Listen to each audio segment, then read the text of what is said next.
Almost every game out there has some kind of Easter egg or reference to something hidden within. And yes, that includes Pokemon, though Pokemon isn't really known for having excessive Easter eggs. We could cherry pick a little bit and talk about how Let's Go has quite a few of these. Like the Gengar vs Nidorino fight from the original Gen 1 intro being a poster in your room. But ultimately, this isn't a video about the Easter eggs that currently exist.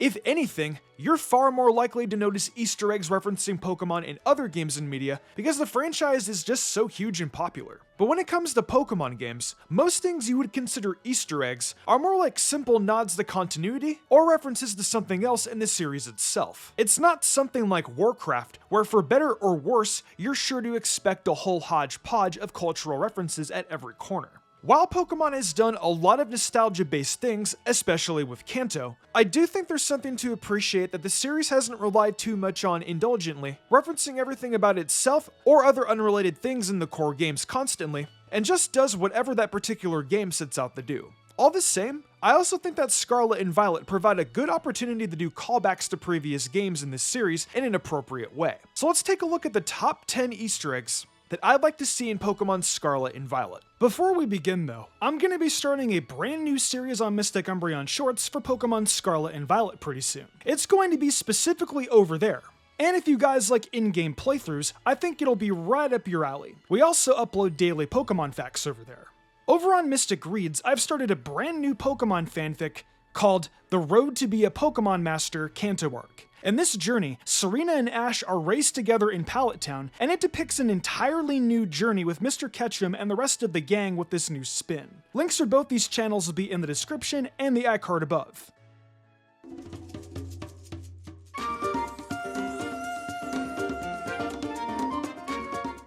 At number 10, I'd like to see the time capsule brought back from the Gold and Silver games. This was just a gimmick back in the day to justify bringing over your Pokemon from the Gen 1 games, but now there's a very good justification for bringing this concept back: Legends Arceus.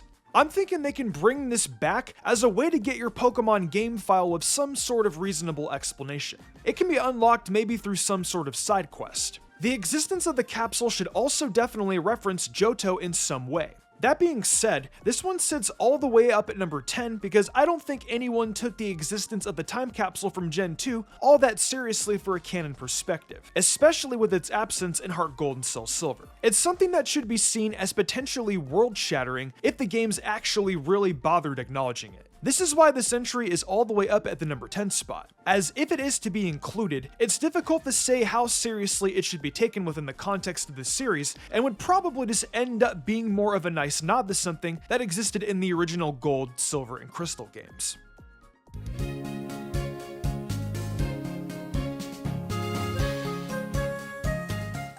Alright, now I know I framed this video as not really being about indulgent references outside of the series, but this next one is an exception. So if you've been following Scarlet and Violet, then you know Toby Fox has done some music for the game. And now that you know exactly where I'm going with this, I'll keep this brief. But it wouldn't hurt to have maybe a few references to the stuff Toby Fox is known for.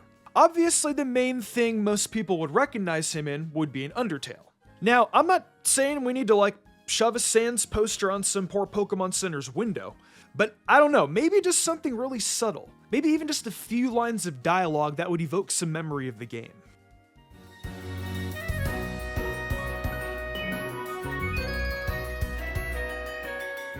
At number 8, I'd like to see another ghost event of some kind. References to spirits and such aren't too uncommon in the Pokemon series. I mean, there's literally ghost-type Pokemon, so yeah. Gen 1 had Lavender Town, Gen 4 had the Old Chateau, but then there's the weird stuff like the ghost NPCs that briefly appear in Pokemon X and Y, as well as Omega Ruby and Alpha Sapphire.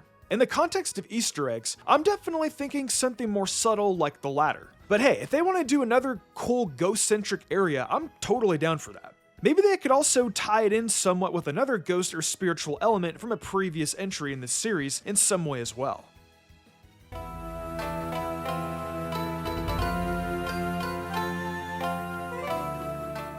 This entry is something I've definitely brought up in some of my older videos. That would be a connection to Kalos in some way, with some speculating that Kalos is close to the New Paldea region.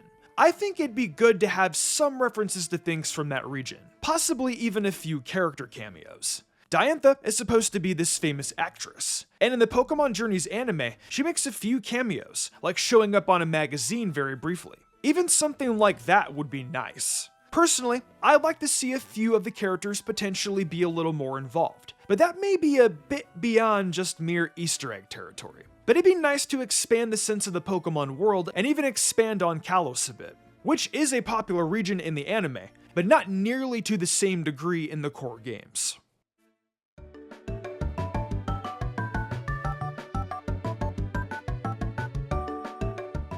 For number 6, I'm a bit torn between two variations of what I want, but generally I'd like to see something involving or something related to the Winstraight family from Ruby and Sapphire. We can either have the actual members of the family from those games appear, or relatives of them show up to bring the player a tough challenge. Obviously this entry is a bit connected to entry number 7, but the context here is more than just a potential cameo. I'm thinking this time around, their challenge can revolve around more than just battles and can take place throughout the region rather than just one isolated area.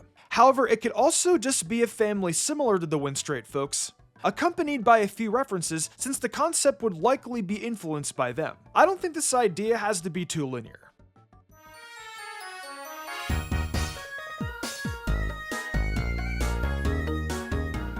The next entry has the potential to be a very fun, albeit obvious reference. Everyone knows the false rumor that Mew is under the truck at the SS Anne's port. Pokemon has reused this truck and referenced the idea that something could be under it in the past, but nothing too significant. And while this video is more about Easter eggs I like to see, this entry is actually one I just kind of expect. Now, it may not be in Paldea, but with it being an open world game, I'm almost kind of expecting some kind of reference to show up. Maybe even have a small side quest that ends up with you finding a rumored Pokemon which happens to be under a truck. If you really want to go in on the joke, you could have the Pokemon be a Ditto. Actually, you could have the Ditto fool the player initially, but having it take the form of a Mew, then of course it would be revealed to be Ditto in the end. This could also be used to add subtext, implying the idea that Mew could have actually been in that area, and that Ditto took its form just before the player got there. It could even work as foreshadowing to an actual Mew DLC event.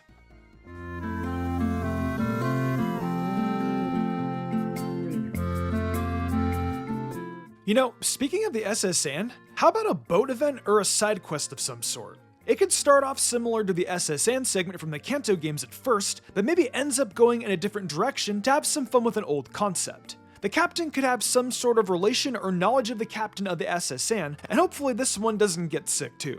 Though, knowing the amount of people the player always ends up helping in these games, I have no doubt the captain would need something done in order to get going. I'm also not sure if the boat should leave the player behind or actually go somewhere with you on it. Obviously, the latter is going to be more appealing to fans in concept, but it'll depend on how they plan on handling the map for things like events in DLC. I could see the idea of the boat leaving the player behind being a sort of a self-aware gag, even if the player character left on purpose.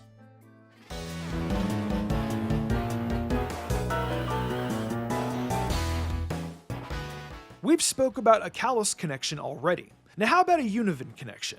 It seems inevitable that the series of remakes we've been getting for years now will continue with Black and White, so I think it makes sense to throw a few nods to the region in there. It doesn't need to be as literal as with Kalos, assuming Kalos might be some kind of neighboring region, but just something that gets you thinking about Unova a little bit to set players up for re-experiencing the Gen 5 games again in a new way. And while I did just say the connection didn't have to be as literal as Kalos, I do think there's an opportunity for a character like Emmett to appear, if they want to make a more explicit connection to Legends Arceus as well. Emmett's brother Ingo was sent back in time in Legends Arceus, and she could perhaps be looking for answers. And if they do want actual characters from the Black and White games to appear, I suppose it'd be inevitable that fans would want Team Plasma members to make an appearance. Obviously, N is a huge favorite, but there's also Colress or a 7-Age member. It would depend on if the game is already heavy on appearances from other regions already, and this would be considered a bit overindulgent, however. Personally, I think if a major character like N would make an appearance, they really need to have a good reason for him to make a new appearance, in my opinion. This is also keeping in mind another Legends Arceus type game. If they are to make another game like this, We don't know if it's going to be based on Gen 5 or a specific region in the same exact way Legends Arceus was so rooted in Sinnoh mythology. I'm not even sure how much I'm into the idea of it taking place in the past again either, more so if it's based on Unova, since the region in Gen 5 games weren't thematically based on mythology in the same way as Gen 4. The issues the characters faced felt much more contemporary, so it's a bit debatable as to how all of this Unova referencing would need to be handled in Paldea if it were to happen. That's even if Gen 5 remakes and the like happen in this generation, though I imagine that's what many are expecting.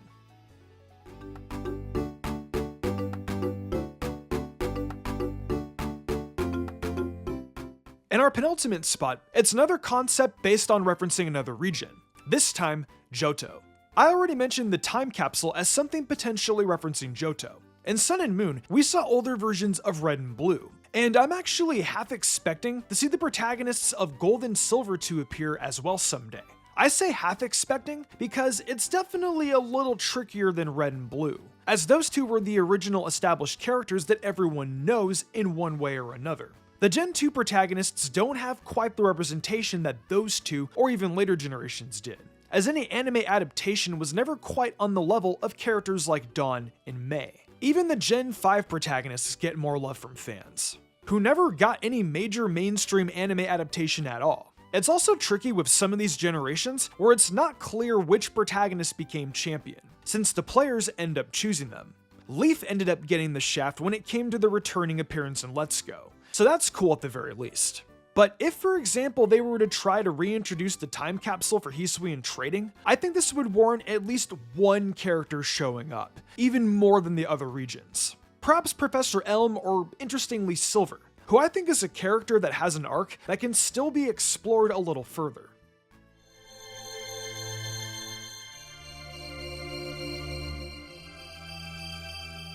At our final spot is actually a rather simple entry, but one that I think many fans can get behind. In Pokemon Legends Arceus, there were many characters that were clearly supposed to have some kind of relations to characters in Diamond and Pearl. At this point, I think the most popular one of these is Volo being some kind of ancestor to Cynthia. But what about the characters that didn't have any clear relation to those in previous games? I think it'd be interesting to see a few of the new characters in Scarlet and Violet have a clear relation or similarly to those that appeared in Legends Arceus. It could be used as something to make the connection to the games feel more valid, or it could just be used as a fun Easter egg. I think either is just fine. It would just depend on how much the team wants to acknowledge Legends Arceus in this new generation.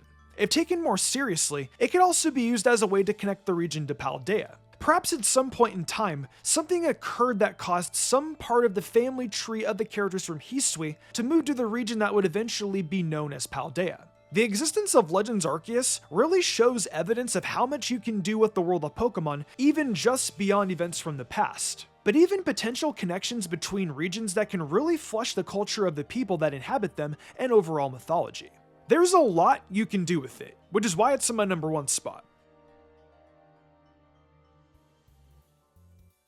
And that wraps up our list of the top 10 Easter eggs I'd like to see in Pokemon Scarlet and Violet. Obviously, including all 10 of these in a single game would be rather excessive, but including some of them could range from doing a lot for the series' overall world building to just being a clever love letter to another game or to something from the franchise itself.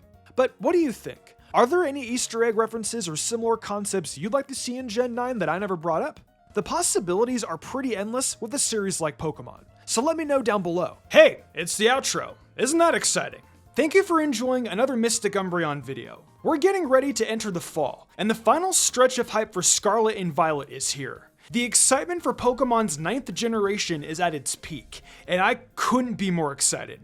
We've still got plenty to cover before then though, so keep yourselves locked in. If you're interested in more Mystic content, check out my TikTok and Mystic Umbreon Shorts channel. If we get the 10k followers on TikTok, and we're super close, I'll be doing a viewer's choice video. Also, if you're into fanfictions and what ifs, check out Mystic Reads. I offer a ton of creative spoken word content on there, so come and join me.